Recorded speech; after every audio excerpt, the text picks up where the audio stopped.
오늘 우리에게 주시는 하나님의 말씀은 룻기 1장 6절에서 10절까지 말씀입니다. 제가 한국어로 읽은 후 우리 나라 목사님께서 인도네시아어로 읽겠습니다. 하나님의 말씀을 경청하시기 바랍니다. 그 여인이 모압 지방에서 여호와께서 자기 백성을 돌보시사 그들에게 양식을 주셨다 함을 듣고 이에 두 며느리와 함께 일어나 모압 지방에서 돌아오려 하여 있던 곳에서 나오고 두 며느리도 그와 함께하여 유다 땅으로 돌아오려고 길을 가다가 나오미가 두 며느리에게 이르되 너희는 각기 너희 어머니의 집으로 돌아가라. 너희가 죽은 자들과 나를 선대한 것 같이 여호와께서 너희를 선대하시기를 원하며 여호와께서 너희에게 허락하사 각기 남편의 집에서 위로를 받게 하시기를 원하노라 하고 그들에게 입맞춤에 그들이 소리를 높여 울며 나오미에게 이르되 아니니이다. 우리는 어머니와 함께 어머니의 백성에게로 돌아가겠나이다 하는지라. 아멘. Kemudian berkemahlah ia dengan kedua menantunya dan ia pulang dari daerah Moab, sebab di daerah Moab ia mendengar bahwa Tuhan telah memperhatikan umatnya dan memberikan makanan kepada mereka. Maka berangkatlah ia dari tempat tinggalnya itu bersama-sama dengan kedua menantunya. Ketika mereka sedang jalan untuk pulang ke tanah Yehuda, berkatalah Naomi kepada kedua menantunya itu, pergilah, pulanglah masing-masing ke rumah ibunya. Tuhan kiranya menunjukkan kasih-Nya kepadamu seperti yang kamu tunjukkan kepada orang-orang yang telah mati itu dan kepadaku. Kiranya kasih karunia Tuhan kamu mendapat tempat perlindungan masing-masing di rumah suaminya. Lalu diciumnyalah mereka. Tetapi mereka menangis dengan suara keras dan berkata kepadanya, tidak, kami ikut dengan engkau pulang kepada bangsamu. 저희 할머니께서는 어릴 적에 저를 부르실 때 항상 국현아라고 늘 이름을 불러주셨습니다. 그런데 우리 할머니께서 연세가 많이 드시고 이제 본인 스스로도 더 이상 오래 살지 못하겠다라고 판단되셨을 무렵부터는 이름을 부르시지 않고 늘 큰손자라고 이렇게 불러주셨습니다. 왜 이름을 부르지 않고 손자라고 부르시는지 저는 사실 아주 오랫동안 궁금했습니다. 그래서 우리 할머니께서 이제 돌아가시기 얼마 전에 누워 계신 병상에 저도 같이 누워서 할머니에게 이렇게 물어보았습니다. 이 할망구가 이름은 안 부르고 손자라고만 부르냐고 그랬습니다. 저는 할머니 부를 때 할망구라 불렀습니다. 죄송한가요? 근데 저희 할머니께서 이제 그저 껄껄껄 웃으시면서 머리만 이렇게 어루만져 주셨는데 지금에 와서 생각을 해보니까 왜 할머니께서 이름을 부르지 않고 손자라고 부르셨는지 그걸 조금 더 이해를 할 수 있게 되었습니다. 왜냐하면 이 할머니와 손자라고 하는 그 진한 피, 정말 뗄래야 뗄 수 없는 그 사랑의 관계, 그리고 누구도 낄 수 없는 그 관계를 할머니께서 정말 하나님의 품에 안기시는 그날까지 마지막까지 그것을 확인하고 싶으셨기 때문에 늘 손자라고 마지막에는 그렇게 불러주셨습니다. 그런데 오늘 우리가 함께 나눈 이 룻기서에서도 그런 아름다운 관계에 대해서 말씀해주고 있습니다. 바로 그 두 사람은 나오미와 룻입니다. 이 두 사람의 관계는 피 한 방울도 섞이지 않는 고부 관계였습니다. 그런데 누구보다도 아름다운 관계를 맺었고 그 아름다운 관계가 바로 하나님의 역사에 쓰임받았다라는 사실을 우리가 성경을 통해서 알게 됩니다. 우리는 인생을 살면서 다시 일어설 수 없을 것만 같은 일들을 만날 때가 있습니다. 절망적인 시간입니다. 모든 것이 끝이 났고 더 이상 기회가 없을 것 같은 시간입니다. 그래서 포기할 수밖에 없는 상황으로 내몰릴 때가 있습니다. 바로 오늘 본문의 배경인 사사시대가 바로 그러한 시대였고 그리고 나오미의 가정이 그러했습니다. 이 나오미의 가정은 자신들이 살고 있던 그 유다 베들레헴 땅에 흉년이 들면서 암흑과도 같은 때를 견디며 살다가 더 이상 버틸 수가 없어서 이방 땅인 모압으로 이주했습니다. 그러나 모압으로 이주하자마자 나오미의 남편은 죽고 말았고 이방 여인을 만나서 결혼까지 했는데 두 아들마저도 다 잃어버리고 말았습니다. 그렇게 이 나오미는 완전히 무너져버린 삶이 되고 말았습니다. 그런데 하나님께서 놀라운 방법으로 이 나오미의 가정을 회복시키십니다. 바로 이것이 룻기서의 전체적인 메시지이고 이 회복하시는 그 하나님을 우리가 오늘 본문을 통해서 주목해 보려고 합니다. 사랑하는 여러분, 오늘 이 말씀을 통해 완전히 무너져버린 가정이 어떻게 회복될 수 있었는지, 그리고 어떻게 그 한 가정의 회복의 역사가 이스라엘 민족의 그 회복의 역사가 될 수 있었는지를 함께 살펴보면서 오늘 그 하나님의 회복의 은혜의 역사가 우리에게도 동일하게 허락될 수 있기를 주님의 이름으로 축복합니다. 먼저 첫 번째입니다. 우리 주변을 축복하는 것, 이것은 바로 회복의 첫걸음이라고 할 수 있습니다. 오늘 본문 8절과 9절 말씀을 같이 한번 읽겠습니다. 시작. 나오미가 두 며느리에게 이르되 너희는 각기 너희 어머니의 집으로 돌아가라. 너희가 죽은 자들과 나를 선대한 것 같이 여호와께서 너희를 선대하시기를 원하며 여호와께서 너희에게 허락하사 각기 남편의 집에서 위로를 받게 하시기를 원하노라 하고 그들에게 입맞춤에 그들이 소리를 높여 울며. 아멘. 하나님께서 우리에게 주신 사명이 있다면 무엇이 있을까요?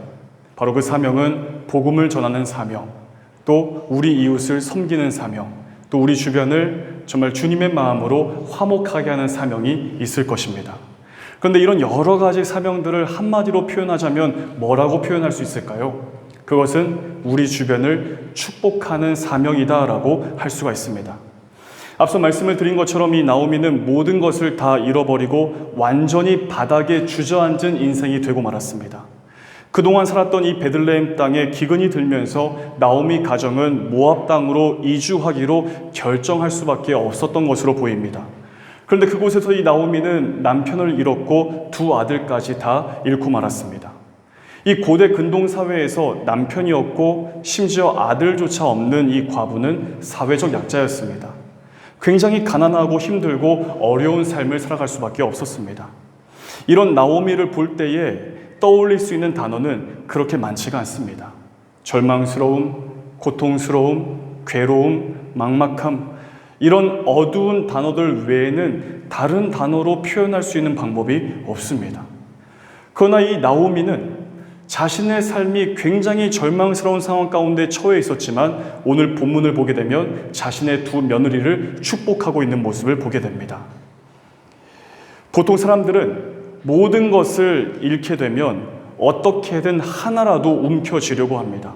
물에 빠지면 쥐푸라기도 잡는다라고 하는 속담이 있듯이 정말 그렇습니다. 위기의 상황, 또 고난의 상황에 처하게 되면 무엇이라도 붙잡으려고 하고 그 붙잡은 것을 놓치지 않으려고 합니다. 그게 사람입니다. 그리고 본능적으로 자신에게 문제를 준 원인을 찾으려고 하고 거기에 집중합니다. 그래서 원인 제공을 한 대상을 향해 원망하기도 하고 심지어는 저주하기까지 합니다. 그러나 이 나오미는 충분히 그럴 수 있는 상황이었지만 그러기보다 자신의 두 며느리를 축복하고 선대했습니다. 자신의 삶이 무너져 내려앉았지만 오히려 자기의 처지보다 더 안타깝게 생각하면서 진심을 다해 하나님께서 너희에게 복 주시기를 원한다라고 하며 마음껏 축복해 주었습니다. 나오미뿐만 아니라 이 룻기서에서 기업물을자로 등장하고 있는 보아스 역시 축복하는 사람이었습니다. 룻기 2장 4절에서 이렇게 말씀합니다. 제가 쉬운 성경으로 읽어드리겠습니다. 보아스가 베들레헴에서 와서 일꾼들에게 인사하고 있었습니다. 여호와께서 그들과 함께 계시기를 비내. 일꾼들도 인사했습니다. 여호와께서 주인님께 복 주시기를 빕니다. 보아스는 자신의 밭에서 일을 하고 있는 일꾼들을 축복했고 그 일꾼들 역시 자기 주인에게 축복했습니다. 근데 이러한 모습은 그 당시 시대적인 상황으로 볼 때에 참으로 특별했고 귀한 모습이었습니다. 왜냐하면 당시는 어려운 시대였습니다. 각기 자기 소견에 옳은 대로 행했다라고 사사기 마지막에서 이야기하고 있습니다. 모든 기준이 나 자신이었고 나의 욕망을 이루기 위해 살았고 나의 의가 기준이었던 시대였습니다. 나와 맞지 않다면 아무리 동족이라도 서로 칼을 겨누었습니다. 그리고 내가 더 많은 것을 움켜쥐고 더 잘 살기 위한 방법으로 제사장을 돈을 줘서 사오기까지 했고 자기 집에 제단을 세워서 정말 자기 마음대로 제사를 드렸던 그런 일들이 사사시대에 벌어지고 있었습니다. 하나님의 뜻보다는 나의 뜻을 더욱 우선했던 시대였다는 것입니다. 바로 그러한 시대가 낳은 결과가 이 사사기 마지막에서 룻기로 넘어오면서 보여지는 기근, 이 흉년의 상황이 바로 그 결과라고 할 수가 있습니다. 모두가 힘들었던 그 시기에 이 보아스와 일꾼들은 주인이 일꾼을, 또 일꾼들이 주인을 축복하는 참으로 아름다운 관계를 가졌습니다. 게다가 보아스는 자기 일꾼들뿐만 아니라 자기 밭에서 이삭을 줍고 있는 이방 여인인 룻을 축복했습니다. 보아스가 보기에 룻은 어떤 사람입니까? 이방 사람입니다. 가난했습니다. 게다가 과부였습니다. 그러나 이 보아스는 룻기 2장 12절을 통해 여호와께서 당신이 한 일을 갚아주실 것이요 이스라엘의 주 하나님께서 당신에게 넉넉히 갚아주실 것이요 라고 하면서 축복했습니다. 이 소식을 들은 나오미 역시 그 보아스를 축복하는 내용을 보게 됩니다. 나오미가 자기 며느리에게 이르되 그가 여호와로부터 복받기를 원하노라. 가장 힘든 시기를 살 때에 이 나오미와 보아스는 주변을 축복하는 사람이었습니다. 나중에 이 보아스가 룻과 결혼하게 되었을 때 마을의 장로들과 백성들이 정말 사랑하는 마음을 담아서 이들을 축복해주는 장면을 룻기서 4장을 통해서 우리가 볼 수 있습니다. 또한 룻이 아들을 낳았을 때 동네의 여인들이 정말 그 룻을 향해서 또한 나오미를 향해서 마음껏 축복하고 있는 내용을 룻기서 4장 13절과 14절을 통해 우리가 발견할 수 있습니다. 나오미는 자기 며느리를 축복했고 보아스는 자기 일꾼들을 축복했는데 그 축복이 다시 나오미와 보아스의 삶에 복이 되어서 돌아오는 이 축복의 순환과 바로 하나님의 섭리를 우리가 이 본문을 통해서 발견할 수 있게 되는 것입니다. 사랑하는 여러분, 우리는 어려운 시기를 살아갈수록 불평하기 쉽고 또한 원망하기 쉽습니다. 큰 이유 없이 미워하고 증오하기 쉬운 게 어려운 시기를 살 때입니다. 그러나 우리가 어려운 시기를 살아갈수록 하나님께서 우리에게 주신 사명을 꼭 기억할 수 있기를 바랍니다. 그것은 우리 주변을 축복하는 것입니다.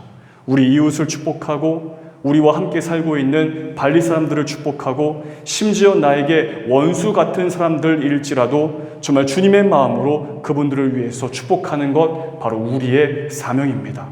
무엇보다 우리와 가장 가까이에 있는 우리 식구들을 위해서 축복해야 합니다. 나의 아내를 축복하고 나의 남편을 축복하고 나의 자녀 손을 위해서 마음껏 축복하실 수 있기를 바랍니다.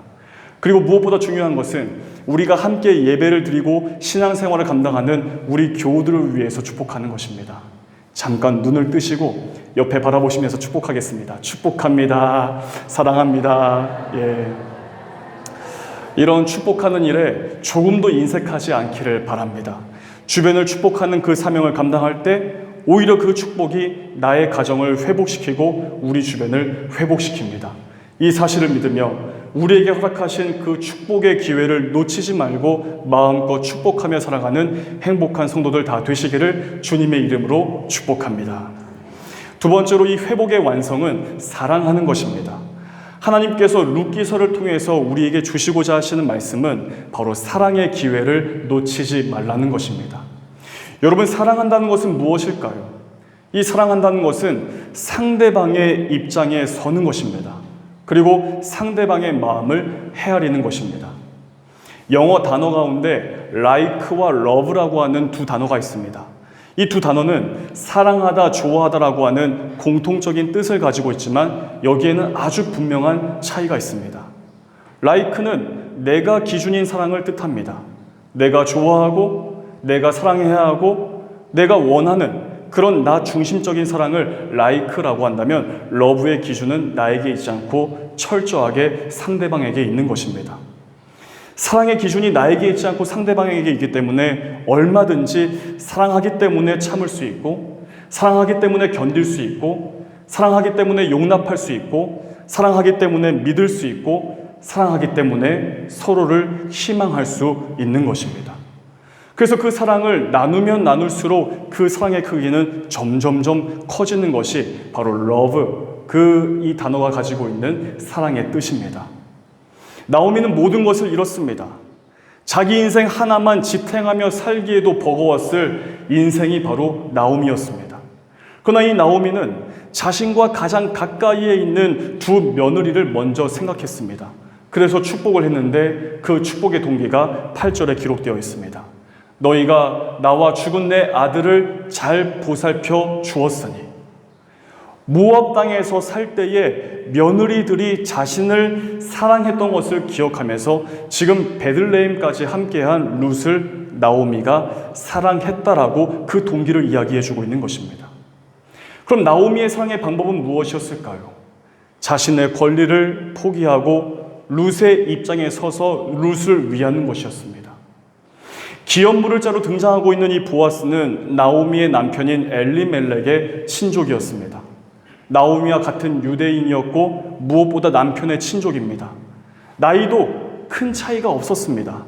그래서 자신이 보아스의 아내가 되었어도 충분했을 것입니다. 그러나 나오미는 그러한 상황에서 룻의 입장을 먼저 생각합니다. 룻기 3장 1절입니다. 룻의 시어머니 나오미가 그에게 이르되 내 딸아 내가 너를 위하여 안식할 곳을 구하여 너를 복되게 하여야 하지 않겠느냐. 나오미는 룻을 위해서 축복하면서 이 룻이 보아스와 결혼할 수 있도록 룻을 도와주었습니다. 왜 그랬을까요? 바로 그 이유는 룻을 사랑했기 때문이었습니다. 보아스 또한 마찬가지였습니다. 아무것도 가진 것 없이 유대 베들레헴으로 돌아왔던 이 나오미와 룻이 할 수 있었던 생존 방법은 다른 사람의 밭으로 가서 거기에 떨어진 이삭을 줍는 것이었습니다. 마침 이 룻은 보아스의 밭에서 떨어진 이삭을 주었고 보아스는 그런 룻을 바라보면서 이해해 주었습니다. 더 나아가 이 보아스는 자기 밭에서 일을 하는 일꾼들에게 룻이 남은 곡식을 충분히 가져갈 수 있도록 일부러 곡식을 많이 흘려주어라라고 이야기했습니다. 또한 일꾼들에게 룻이 이방 여인이라고 해서 결코 쉽게 대하지 말고 배려해 주라고까지 이야기했습니다. 그 이유 역시 룻을 사랑했기 때문이었습니다. 사랑은 선택입니다. 그리고 결단입니다.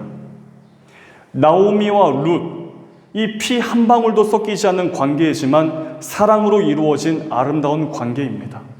그 사랑으로 자신들의 삶에 닥쳐온 고난과 시련, 어려움을 함께 극복해 나갈 수 있었고 더 나아가 그 고난의 상황에서 맺어진 그 사랑은 바로 하나님께로 돌이킬 수 있도록 했습니다. 고난을 만날 때 하나님을 더욱더 가까이 하는 사람이 있는가 하면 반대로 하나님과 더욱 멀어지는 사람들도 있습니다. 제가 교구 사역을 담당할 때 제가 담당하는 교구에 정말 전도에 열심히셨던 어느 권사님이 계셨습니다. 근데 이 권사님이 고민이 있다고 저에게 그것을 이야기해 주고 싶다고 저를 찾아온 일이 있었습니다. 그동안 많은 사람들을 전도했지만 자신과 정말 가까이에서 지내는 친구 한 명을 전도하지 못했다면서 너무나 안타까워하셨습니다. 그래서 저에게 목사님 좀 도와주세요 그러는 거예요. 그래서 제가 권사님과 나를 잡고 그 친구, 그러니까 어르신을 같이 만나서 식사 교제를 함께 했습니다. 이야기를 많이 나누다가 제가 믿고 있는 예수님을 소개해주고 복음을 전해주었습니다. 그랬더니 이 어르신께서 저에게 대뜸 이렇게 말씀하시는 거예요.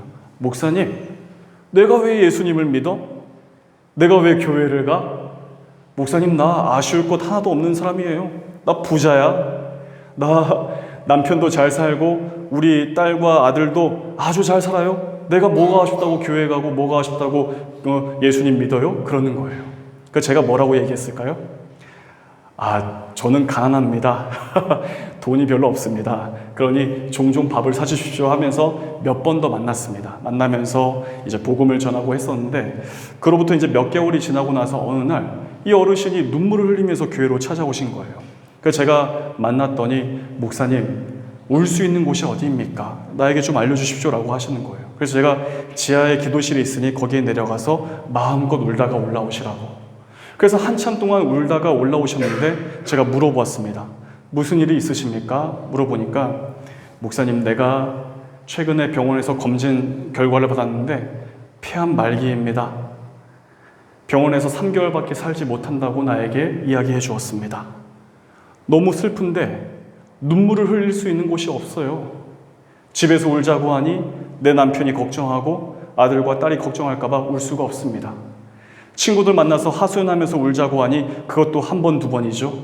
그렇다고 길에서 울 수도 없고 산에 올라가서 울 수도 없고 내가 미친 사람입니까? 그러다가 그때 목사님 만난 게 생각나서 교회에 와봤습니다. 교회에 와서 울다가 올라오니까 너무나 행복합니다. 그러시는 거예요. 그래서 제가 그 자리에서 이제 앞으로 교회에 나오시라고 주보를 주면서 주일 예배 시간이 여기에 있으니까 꼭 주일에 오시라고 그랬더니 예 목사님 교회 나오겠습니다 그러시는 거예요. 그 자리에서 복음을 전하고 주님을 영접할 수 있도록 도와주었습니다. 그리고 바로 그 다음 주일에 교회에 와서 등록했고 제가 새가족 신방을 갖고 그리고 그 이후에 이제 여러 훈련과 또 여러 일들에 참여를 했었는데 그 3개월 뒤에 이제 죽는다고 하지 않았습니까? 병원에 가니까 병원에서 3개월 뒤에 다시 오라고. 그래서 또 3개월 뒤에 또 가니까 6개월 뒤에 다시 오라고. 그러다가 2년 정도 사시다가 하나님 품에 안기셨습니다. 근데 이 2년 동안 그 어르신께서는 모든 교회에서 진행하는 훈련을 다 마치셨습니다. 그리고 세례도 받으셨고 또한 집사 직분도 받았습니다. 게다가 자신이 받은 이 구원의 은혜에 이 교인들 앞에서 간증하기까지 하셨던 어른이었습니다. 그렇게 2년 정도 사시다가 급격하게 상황이 악화되셔서 호스피스 병동에 입원을 하셨는데 제가 병원 신방하러 갔을 때 온몸에 암세포가 다 전이가 되어 계시는 거예요. 너무나 안타까워서 제가 이렇게 서 있으니까 그 어르신이 저에게 이렇게 이야기해 주는 거예요. 목사님, 왜 이렇게 걱정하고 서 계셔? 걱정하지 마세요. 내가 나의 가족을 위해서 할 수 있는 게 아무것도 없을 것이라고 생각했는데 제가 기도했어요. 하나님, 내가 무엇을 할 수 있을까요? 그때 내 가족을 진심으로 사랑하라고 하는 강한 마음이 들었고 그래서 제가 비록 몸이 아프지만 온 힘을 다해 내 가족에게 복음을 전했습니다. 그래서 내 식구들이 다 교회에 나오기 시작했습니다. 목사님, 저 걱정하지 마세요. 저는 이미 사랑을 많이 받았고 또 사랑하기까지 했습니다. 그리고 나서 얼마 뒤에 하나님 품에 안기셨습니다. 사랑하는 여러분, 사랑은 회복의 완성입니다. 서로 사랑할 때 이 사랑의 마음으로 내 가족을 위해서 헌신할 수 있고 사랑하기 때문에 상대방을 위해서 나의 좋은 것을 내어줄 수 있고 사랑하기 때문에 우리는 함께 하나님께로 나아갈 수 있는 것입니다. 나 혼자 나아가는 것이 아닙니다. 공동체가 함께 사랑하기 때문에 하나님 앞에 나아갈 수 있는 것이고 우리가 전도하면서 내가 사랑하는 이웃들, 내가 사랑하는 교민들, 내가 사랑하는 인도네시아 현지 사람들을 하나님께로 인도할 수 있는 것입니다.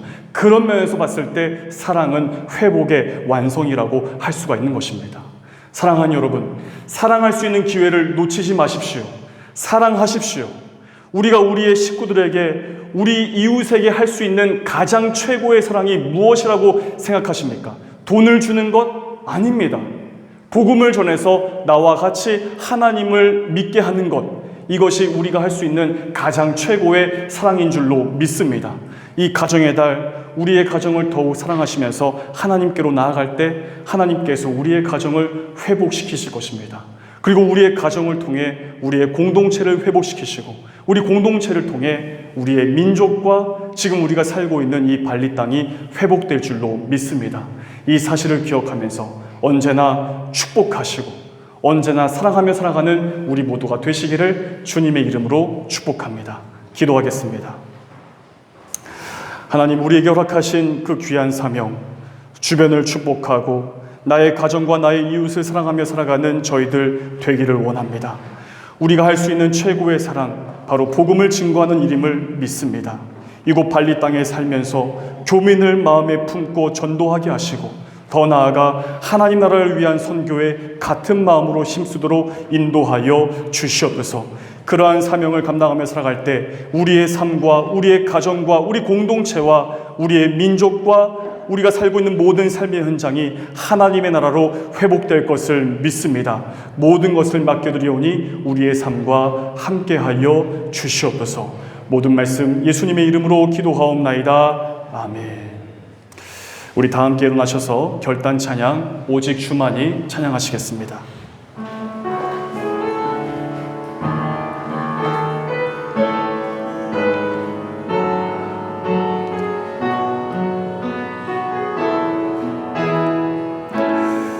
나의 영혼이 잠잠히 나의 영혼이 잠잠히 하나님만 바라며 나의 구원이 그에게서 나는 도다. 나의 영혼아 잠잠히 하나님만 바라라. 나의 소망이 저에게서 나는 도다. 오직 주만이 나의 반성 나의 구원이시니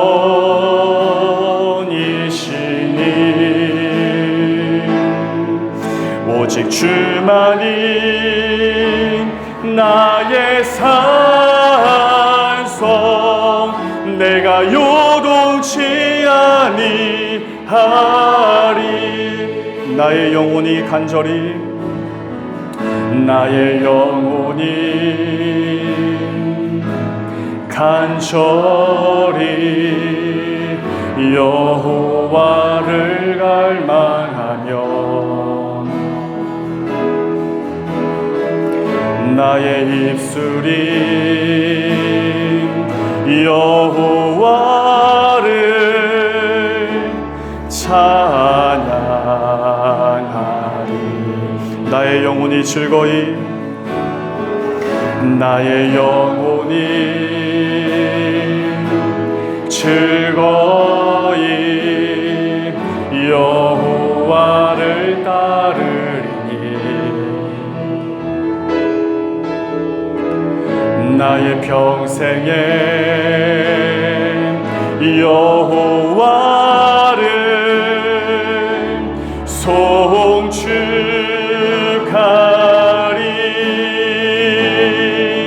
오직 주만이 나의 반성 나의 구원이시니